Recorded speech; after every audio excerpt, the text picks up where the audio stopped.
Apreciados hermanos, explico la palabra del domingo quinto del tiempo ordinario. La primera lectura es del libro de Job, capítulo 7, versículos 1 a 7. Para Job las noches del sufrimiento se hacen largas. Por su belleza literaria, el libro de Job se considera un clásico de la literatura universal. El autor plantea un agudo interrogante sobre el sentido de la vida y del sufrimiento. El protagonista de esta historia, ambientada en un país exótico del Medio Oriente, es un hombre piadoso, bueno, generoso, poseedor de muchos bienes y con una familia numerosa. De un momento a otro perdió todo, sus bienes, su familia, y le llegó una grave enfermedad. Incluso a su esposa Job le produce asco y ella le grita: «Todavía persistes en tu honradez, maldice a Dios y muérete». De este modo se introduce una reflexión crítica sobre el origen del sufrimiento. De acuerdo con la doctrina tradicional de Israel, Dios recompensaba a los buenos y castigaba a los malvados. Esta justicia divina, llamada de la retribución, se realizaba en este mundo, era lógica e inmutable. Sin embargo, la experiencia humana contradecía esta teoría. Muchas personas malas poseían las bendiciones de Dios, representadas en abundantes bienes, larga vida, hijos y felicidad, mientras que los justos eran pobres, sufrían injusticias y los cobijaba el sufrimiento, la enfermedad e incluso la muerte prematura. De esta manera se ponía en evidencia el sufrimiento del inocente. El libro de Job reflexiona sobre esta cuestión. 4 amigos procedentes de Edom y del Oriente, países considerados como la patria de la sabiduría, quieren persuadir a Job de que el sufrimiento que lo aqueja es consecuencia de sus faltas. Así se expresa uno de ellos, Elifaz de Temán. ¿Recuerdas a un inocente que haya perecido? ¿Dónde se ha visto un justo exterminado? Mi experiencia es esta: los que cultivan maldad y siembran miseria, eso mismo cosechan.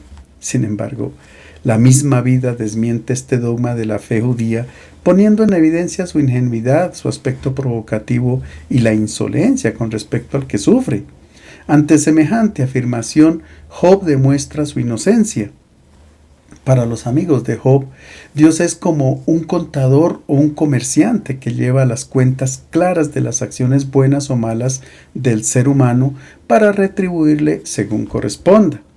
Job no acepta este rostro de Dios y lo busca apasionadamente, incluso llegando a la rebeldía. Acusa a Dios y quiere que asista a un juicio ante el tribunal para que explique la causa del sufrimiento del inocente. De acuerdo con la trama del libro, finalmente Job acepta su pequeñez y finitud para comprender a Dios y lo descubre como un padre que ama a todas sus criaturas. Nuestro texto hace parte de un diálogo entre Job y sus amigos, en el que Job demuestra su insatisfacción y rebeldía porque considera que el ser humano es un esclavo sometido a incontables sufrimientos de los que no recibe ningún beneficio. La vida del hombre en la tierra es como un servicio militar. Sus días son los de un jornalero. Como el esclavo suspira por la sombra, como el jornalero espera el salario, mi herencia son meses vacíos, me han sido asignadas noches de sufrimiento. Al acostarme pienso, ¿cuándo me levantaré? Se hace larga la noche y me canso de dar vueltas hasta el alba. Mis días corren más que la lanzadera del telar y se consumen sin esperanza.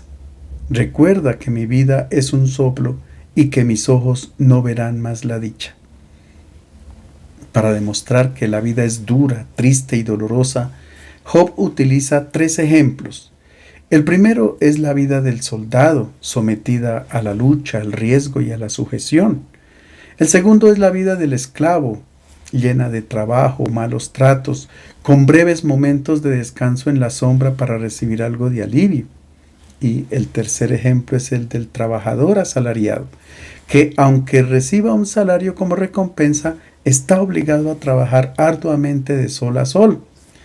De acuerdo con la mentalidad de la época, estos eran los 3 estados más penosos y miserables de la vida de un hombre. Pues bien, Job afirma que en sus circunstancias su vida es todavía más terrible, porque fatiga más que el asalariado, Su infelicidad es más dolorosa que la vida de batalla y de riesgo del soldado, y su desesperación es más pesada que la sujeción del esclavo.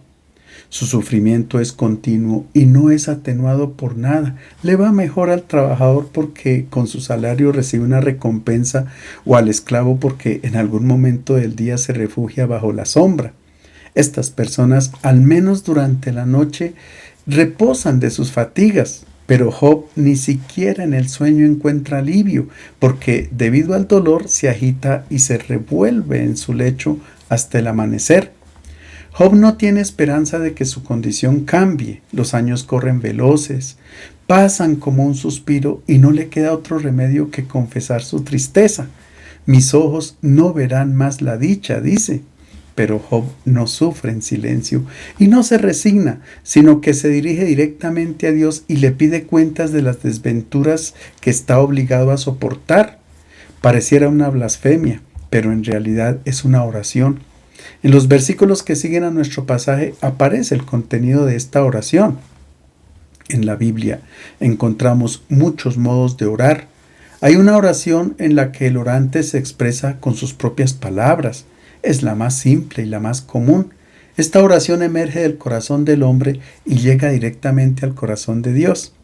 También está la oración en la que el orante clama o grita al Señor, y la oración expresada a través del llanto. Recordemos las palabras del salmista: escucha mi súplica, Señor, atiende a mi clamor, no seas sordo a mi llanto. La oración de Job está compuesta de gritos y lágrimas, surge desde su corazón dolorido y sin esperanza, y expresa la angustia del ser humano que en su miseria se siente tratado injustamente por Dios. Pero también es el grito del creyente que sabe que solo en Dios puede encontrar esperanza y sentido a su existencia. La segunda lectura es de la primera carta a los Corintios, capítulo 9, versículos 16 a 23. Pablo considera obligatorio predicar el Evangelio. Para que la comunidad cristiana adquiera identidad, el apóstol tiene que dar orientaciones para caracterizarla y hacerla diferente de la comunidad judía y de los grupos paganos. Por ejemplo, en el capítulo anterior a nuestro texto, Pablo habla sobre lo inmolado a los ídolos. En otras palabras, él orienta a los cristianos acerca de si la carne de los animales que han sido inmolados a los ídolos en sus templos y luego expuesta para la venta se puede comer o no. Porque el cristiano que consumía esta carne podía verse involucrado en un culto idolátrico. Pablo dice: la pueden comer sin ningún problema porque los ídolos no son nada, pero hay que tener cuidado de no escandalizar a los hermanos débiles en la fe. Por tanto, la conducta del cristiano tendrá que estar guiada por el amor a los hermanos. Y este es un principio o enunciado general que caracteriza y da identidad a los cristianos. Pablo es el primero en aplicar este principio en su vida. Él renunció al derecho de recibir el salario que le corresponde como predicador, porque para él anunciar el Evangelio no era consecuencia de una iniciativa propia, sino que lo hacía por el bien de los hermanos. Anunciar la buena noticia no es para mí motivo de orgullo, sino una obligación a la que no puedo renunciar. Ay de mí si no anuncio la buena noticia. Si lo hiciera por propia iniciativa recibiría mi salario, pero si no lo hago por propia voluntad es que me han confiado una administración. ¿Cuál será entonces mi salario? Anunciar gratuitamente la buena noticia sin hacer uso del derecho que su anuncio me confiere. Siendo del todo libre, me hice esclavo de todos para ganar al mayor número posible. Me hice débil con los débiles para ganar a los débiles. Me hice todo en todos para salvar por lo menos a algunos. Y todo lo hago por la buena noticia para participar de ella. Si Pablo anuncia el Evangelio por obligación, podríamos pensar que entonces no es libre. De ninguna manera. Desde el momento en que conoció a Cristo y escuchó su llamada, se enamoró totalmente de él, y es esta pasión la que lo impulsa a predicar la buena noticia de Jesús. La obligatoriedad de evangelizar nace del amor a Cristo y del amor por las personas, y es por esto por lo que el apóstol no espera ninguna recompensa. Es por amor a Cristo que él se hace todo con todos para ganar a algunos. servidor de todos y débil con los más débiles. Esta actitud del apóstol se convierte en un principio identitario y fundamental que guía las opciones y comportamientos de los cristianos. Ahora bien, anunciar la buena noticia ofrece esperanza y sentido a la vida, especialmente a quienes están sumidos en el dolor y en el sufrimiento. Y este es el gozo, la alegría del evangelizador. No espera ninguna otra recompensa. Pablo buscaba su sustento trabajando con sus propias manos. Cuando estuvo en la cárcel, Dios proveyó por medio de la comunidad de Filipo. El Señor no descuida a los trabajadores del reino. Como dijo Jesús, busquen el reino y lo demás lo recibirán por añadidura. Esta experiencia la vivieron los discípulos. Un día el maestro les preguntó: cuando los envié sin bolsa, ni alforja, ni sandalias, ¿les faltó algo? Contestaron: nada. Sin embargo, 2 versículos antes de nuestro texto, Pablo llama la atención de los cristianos acerca de la obligación de sostener a los apóstoles. Dice: el Señor dispuso que los que anuncian la buena noticia vivan de su predicación. También Jesús había enseñado que el trabajador tiene derecho a su sustento. Desafortunadamente constatamos que por la debilidad humana, algunos se valen de la predicación para su propio beneficio, o por un salario, o para enriquecerse, o para adquirir privilegios. Jesús pide a sus discípulos: gratuitamente han recibido, den gratuitamente. La única recompensa es la alegría y el gozo de haber dedicado la propia vida al servicio de los hermanos sin esperar nada a cambio. El Evangelio es de San Marcos, capítulo 1, versículos 29 a 39, la curación de la suegra de Pedro. De acuerdo con el hilo narrativo del Evangelio de Marcos, después de que Jesús anuncia el reino de Dios, llama a sus primeros discípulos y comienza su actividad en la sinagoga de Cafarnaúm. Allí enseña con autoridad y expulsa a un demonio. Este prodigio era considerado como paradigma de toda su lucha contra el mal. En nuestro pasaje constatamos que su actividad misionera no se limita al espacio de la sinagoga, sino que se extiende a otros ambientes, pueblos, caminos, casas, el templo, etc. Porque el reino de Dios debe llegar a todo ser humano en cualquier situación o circunstancia de la vida. En el pasaje de hoy, Jesús continúa su jornada del sábado manifestando su misericordia con quienes sufren, especialmente con los enfermos. Escuchemos la primera parte del texto. Después salió de la sinagoga y con Santiago y Juan se dirigió a casa de Simón y Andrés. La suegra de Simón estaba en cama con fiebre y se lo comunicaron inmediatamente. Él se acercó, la tomó de la mano y la levantó. Se le pasó la fiebre y ella les servía. Nuestro pasaje es el más breve de los relatos de milagro de los evangelios, pero contiene los elementos esenciales para indicar que donde llega Jesús con su palabra, siempre hay una transformación, nada permanece como antes. Cada uno de los gestos de Jesús expresa un significado particular. En primer lugar, el prodigio ocurre en una casa, concretamente en la casa de Pedro y Andrés. La casa de Pedro es una metáfora para indicar la comunidad cristiana. De igual manera, la figura femenina, es decir, la suegra de Pedro, indica la comunidad cristiana. Es en la comunidad cristiana donde hay una enfermedad que produce fiebre. Y lo sabemos, la fiebre nos ubica en un mundo irreal, nos bloquea y no nos deja levantar. Necesitamos del servicio de las personas para que nos atiendan. Es muy significativo que una vez que la suegra de Simón es curada de la fiebre, ella comienza a servir. El simbolismo es claro. En la comunidad cristiana hay una enfermedad que hace que las personas se hagan servir de otras. Esta es la fiebre del orgullo y del dominio sobre los demás. La mujer con fiebre, que además representa al pueblo de Israel, está bloqueada en su cama, no puede servir en la casa, es decir, en la comunidad. La fiebre impide el camino del discipulado porque no permite ejercer el servicio al hermano.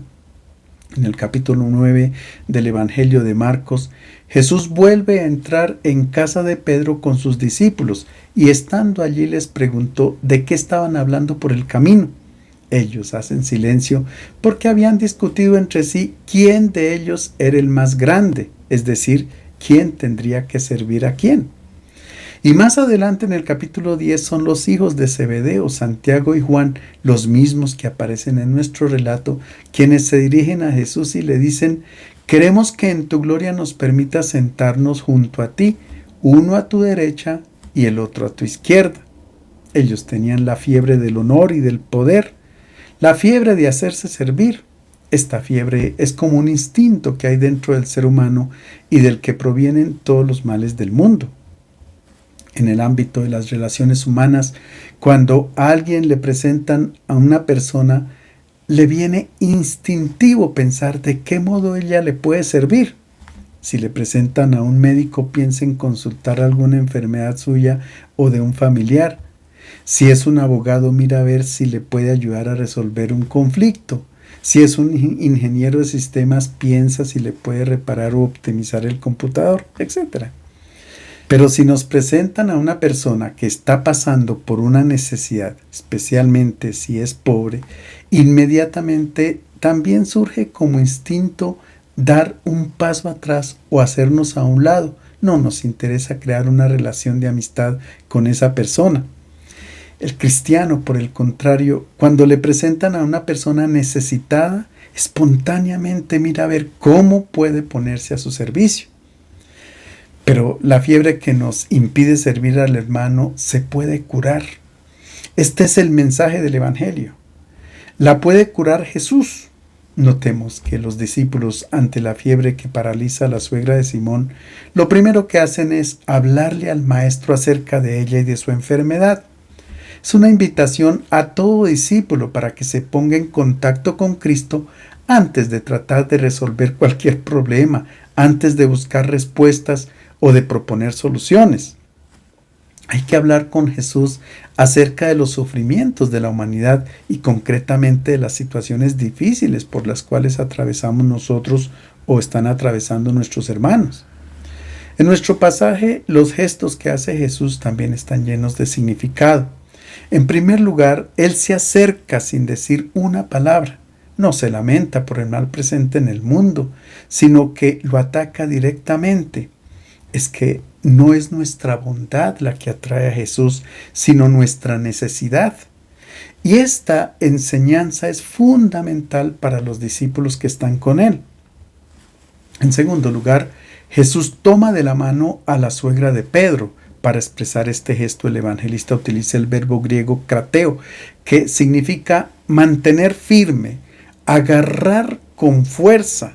De esta manera se está indicando la comunicación de la fuerza divina a quien es débil y frágil.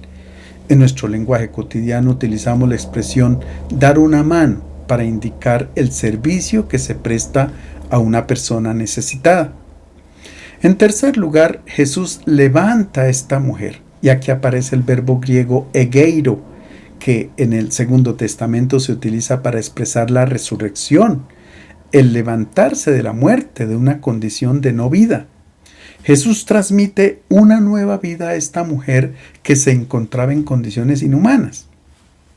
En su nueva condición, la suegra de Pedro está dispuesta al servicio.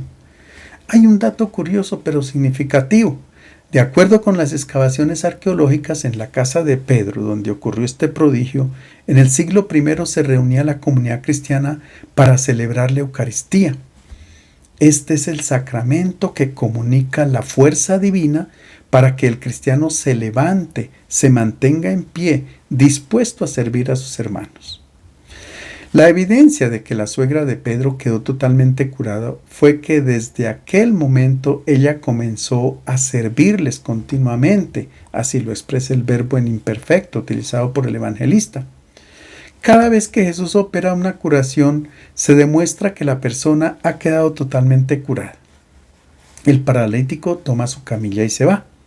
A la hija de Jairo le dan comida. El ciego de Jericó recuperó la vista y siguió a Jesús en el camino. La suegra de Pedro ha recibido una nueva vida, ahora actúa según la lógica del Evangelio y comienza a amar y a servir. Jesús con sus primeros discípulos abandonan la casa de Pedro para continuar su misión con la comunidad enferma, que es la imagen de toda la humanidad que necesita ser curada. Jesús y su evangelio es capaz de curar toda clase de mal: egoísmo, mentira, afán de poder, corrupción, destrucción del planeta, avaricia, codicia, etc. Es que Dios no es indiferente ante el sufrimiento humano. El Dios imperturbable e indolente es una construcción filosófica. El Dios de la Biblia ama con un amor visceral a la humanidad y en el libro del Eclesiástico pide que no demos la espalda a los que lloran, o como exhorta San Pablo a los romanos: alégrense con los que están alegres y lloren con los que lloran. El Señor comparte nuestra condición humana caracterizada por el dolor y el sufrimiento. Él se pone de nuestro lado en la lucha contra el mal y nos enseña a construir un mundo nuevo en la lógica del amor y del servicio. Escuchemos ahora cómo concluye la jornada en Cafarnaúm. Al atardecer, cuando se ocultó el sol, le llevaron toda clase de enfermos y endemoniados. Toda la población se agolpaba a la puerta. Él sanó a muchos enfermos de dolencias diversas y expulsó muchos demonios. Pero a estos no les permitía hablar porque sabían quién era Él. Durante el sábado, día de reposo, la gente ha respetado la norma que prohibía caminar largos tramos, cargar pesos, curar enfermos, pero llegada la tarde, cuando en la tradición judía inicia un nuevo día, todos comenzaron a moverse, llevando a Jesús sus enfermos y colocándolos delante de la puerta de la casa de Pedro. Saben que solamente en aquella casa pueden encontrar a aquel que sana a todos. Los enfermos no acuden donde Jesús por sí mismos, sino que son llevados a la puerta de la casa de Pedro. Sin embargo, en el Evangelio hay personas que nadie las puede llevar donde Jesús a causa de su impureza, pero ellas se atreven a ir solas. Es el caso de la mujer que padecía flujos de sangre, los leprosos y la mujer cananea, que es extranjera. En nuestro pasaje, el evangelista subraya la ayuda de los hermanos para que podamos encontrar la palabra que nos puede curar. Pero nosotros también somos servidores, como ángeles, que no solo anunciamos el evangelio, sino que acercamos a nuestros hermanos a Jesús. Por otra parte, nuestro texto pone de manifiesto que Jesús nunca dialoga con los demonios, por el contrario, les impone silencio. Es que no se puede entrar en diálogo con todas aquellas fuerzas malvadas que nos deshumanizan. Si Jesús hubiese permitido que los demonios revelaran su identidad, es posible que la gente lo hubiera considerado como un mago o un médico de prestigio que sana a las personas. Solo después de su muerte, cuando en la cruz revela su rostro amoroso, al donar totalmente su vida, es que un hombre proclama su verdadera identidad. Es un pagano, el centurión romano, que exclama: verdaderamente este hombre era hijo de Dios. Hemos visto cómo transcurrió la primera jornada de Jesús. Ahora escuchemos qué pasa el día siguiente. Muy de madrugada se levantó, salió y se dirigió a un lugar despoblado donde estuvo orando. Simón y sus compañeros salieron tras él, y cuando lo alcanzaron le dijeron: «Todos te están buscando». Les respondió: «Vámonos de aquí a los pueblos vecinos para predicar también allí, pues para eso he venido». Y fue predicando en las sinagogas de toda Galilea y expulsando demonios. En la mañana del sábado, Jesús reza en la sinagoga con su comunidad judía. Pero al día siguiente, cuando todavía está oscuro, sale de la casa y no se dirige nuevamente a la sinagoga, sino que permanece en la soledad de la montaña, en la quietud de la noche. Es allí donde se dirige al Padre con la oración personal. Es en este diálogo con el Padre que Jesús recibe la luz para enfrentarse al dolor del hombre. Su oración no es un solo gesto, como cuando nosotros hacemos el signo de la cruz antes de emprender una actividad o un viaje. No. La oración de Jesús es un diálogo profundo con el Padre. Y es así como nosotros deberíamos comenzar el día, hablando con el Señor sobre nuestro proyecto de vida y sobre todo aquello que queremos realizar a través de la jornada. Confiamos al Señor nuestro trabajo, pero también todas las personas que vamos a encontrar durante el día para ver cómo les podemos prestar un servicio. Sin oración, la jornada se nos puede convertir en una fatiga o en un mero activismo que nos llena de estrés, porque se trabaja solo por un salario como recompensa. La oración entendida como un diálogo permanente con Dios hace que nuestra jornada de trabajo sea alegre y serena. Es la oración la que nos da identidad, es decir, nos caracteriza como discípulos de Cristo. Parece que Pedro no hizo oración en la mañana y está preocupado al ver tanta gente en la puerta de su casa que espera a Jesús. Para decir que Pedro va en busca de Jesús, el evangelista utiliza el verbo griego katadioko, que significa cazar, ir detrás de algo, perseguir con el objetivo de agarrar, de tomar para sí. Los discípulos buscan a Jesús, pero con un motivo equivocado. Pretendían que Él continuara haciendo prodigios. Lo veían como un instrumento para haber realizado sus sueños de éxito, fama, honor y ventajas personales. Pero Jesús no se deja involucrar en los proyectos de los discípulos porque Él tiene clara su misión, ir a otra parte, a los demás pueblos. No quedarse solo en Cafarnaún esperando a que la gente venga hacia Él, no. Él es quien busca al que sufre, a quien tiene necesidad de su evangelio. A Pedro lo acompaña la enfermedad que produce fiebre, el deseo de tener a Jesús a su disposición para su servicio.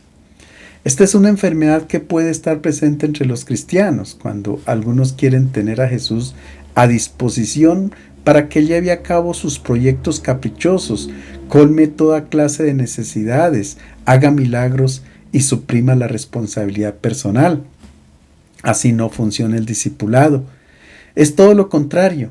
Se trata de ponernos a disposición de Jesús y de su evangelio para que ellos orienten nuestra vida y dirijan nuestras acciones.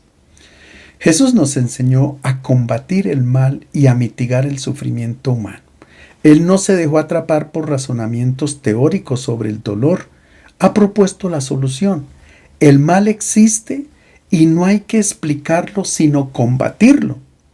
Un mundo sin dramas, sin inquietudes, sin enfermedades, sin muerte, no corresponde con el mundo actual. Ante la presencia del mal en el mundo, es inútil culpar a Dios. Existe el enigma de un mal que no depende del ser humano, como los desastres naturales, las enfermedades genéticas, etc. Y ante esta clase de mal, por lo general la reacción del hombre es la de decirle a Dios que Él no tiene la capacidad de combatirlo, o si la tiene, entonces es un Dios malo. Sin embargo, el mal moral es culpa del mismo hombre, capaz de cometer crímenes atroces como sucede hoy en todo el mundo. Y Dios no sustituye al hombre, lo guía con la luz de su palabra, lo acompaña con su presencia, pero quiere que sea el mismo hombre quien actúe y combate el mal. El discípulo de Jesús tiene la misión de hacer presente el reino de Dios aquí y ahora, es decir, es consciente de que tiene un mundo nuevo para construir, basado únicamente en las lógicas del amor, como nos lo enseñó el Maestro de Galilea. Les deseo un feliz domingo.